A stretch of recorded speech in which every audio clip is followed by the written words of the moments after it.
안녕하십니까. 김남일 교수의 한의학 역사 이야기입니다. 오늘은 동의보감 편찬에 참여한 정작 선생에 대해서 말씀드리겠습니다. 정작 선생은 조선 중기의 문신이었습니다. 본관이 온양정 씨죠. 그리고 이분께서는 이제 좌의정 정순봉 선생의 아들로 태어나셨습니다.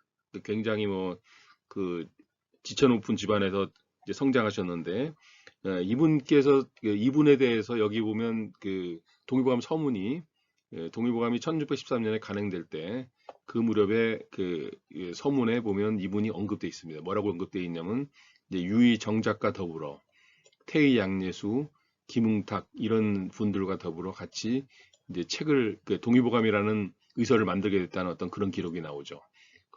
허준이 이제 그 선조대왕의 어떤 명령을 받아가지고 책을 만들 때 이 정작 선생하고 같이 이 작업을 시작했다는 그런 내용이 나와 있습니다. 그리고 여기에 보면 이제 유의라고 표현되어 있지 않습니까? 유의라는 말이 이제 그 유학을 하는 유학자이면서 의학을 하는 사람. 다시 말해서 무슨 뜻이냐면 지식인 의사라는 얘기입니다. 지식을 가지고 공부를 학문적으로 이제 의학을 연구한 그런 이제 의가를 유의라고 그렇게 표현했죠. 유학자이면서 의사인 사람을 지식인 의사다. 이제 그렇게 표현한 것을 볼 수가 있습니다.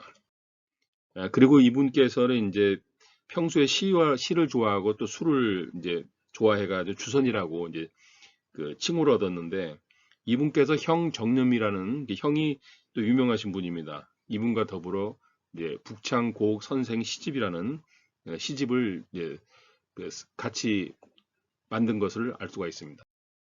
그리고 이제 형 정념이 아주 유명한 의사이십니다.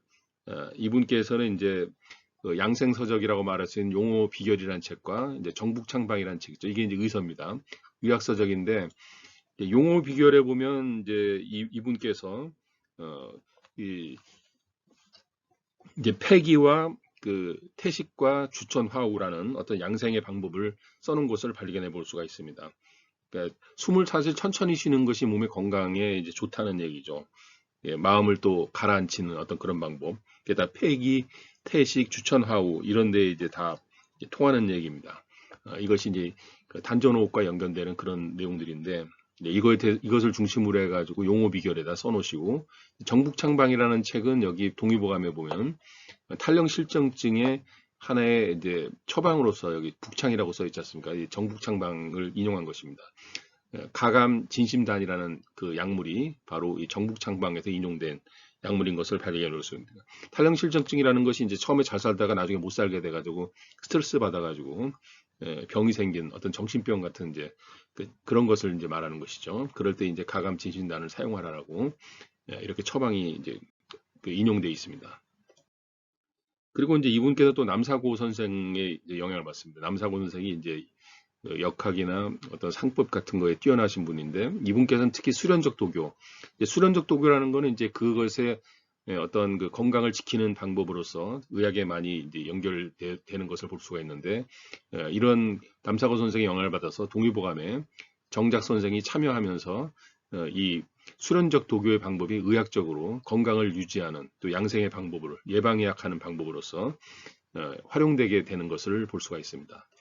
그래서 동의보감에 보면 예방의학적 측면이 많이 반영되어 있는 것을 확인해 볼 수가 있는데 특히 내경편에 앞쪽에 신형정기신이라는 이 편에 보면 굉장히 예방의학적인 요소가 강하다고 볼 수 있죠. 여기 뭐 여러 가지 써 있습니다만은 단전유삼, 뭐 배유삼관 이게 다 한자로 써 있으니까 좀 헷갈리고 머리 아프시겠습니다만은 이제 이 동의보감 신형문 맨 앞에 있는 이 신형문의 거의 대부분의 어떤 예방의학적 건강관리 방법, 이게 이제 수련적인 도교 방법을 의학에 접목시켜서 진짜로 이것을 활용했을 때 건강을 더 증진시킬 수 있는 그런 방법을 강구한 것이죠. 그러니까 단순하게 뭐 어떤 그런 유신론적인 내용보다는 그거보다는 실천적인 방법을 통해서 실제로 건강을 확실하게 증진시킬 수 있는 그런 방법으로서 이제 바꿔 왔다. 그렇게 볼 수가 있습니다. 이런 것을 이제 아마도 정작 선생께서 이런 깊이 있는 연구를 하셨기 때문에 가능하지 않았을까. 그것이 이제 동의보감에 반영된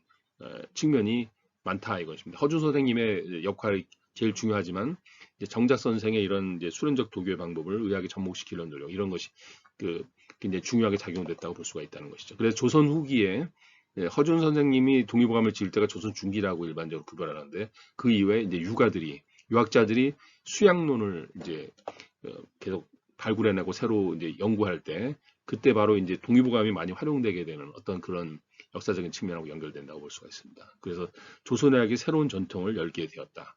거기에 정작 선생이 기여하였다. 이런 말씀을 드릴 수가 있습니다. 감사합니다.